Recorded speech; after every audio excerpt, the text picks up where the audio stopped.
सांगू का? मला आणि श्रुतीला एक सवय ती म्हणजे आम्हा दोघींनाही सलग 2-3 दिवस चपाती, भाजी, भाकरी, वरण भात, आमटी असं साधं सुधं जेवण दिलं ना की त्यानंतरच्या जेवणात आम्हाला काहीतरी हटके मेनू पाहिजे असतो. आणि ही सवय आमच्या लहानपणापासून आईला अगदी चांगलीच माहिती आहे. मग ती सुद्धा आई आहे, नखरेबाज पोरींची स्मार्ट आई. आपल्या पोरींनी बाहेरचं काही खाऊ नये आणि त्यांना जास्तीत जास्त हेल्दी खायला मिळावं यासाठी ती अनेक जुगाड करायची. आणि त्याच अनेक रेसिपींपैकी ही एक रेसिपी थालीपीठ. आमची आई आजही डब्बा भरून हे पीठ बनवून ठेवते. हे ऑल इन वन पीठ आहे.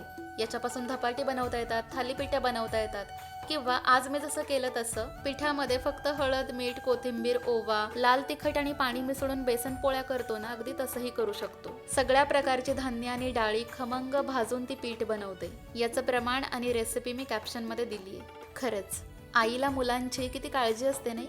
प्रत्येक आई अशीच असते.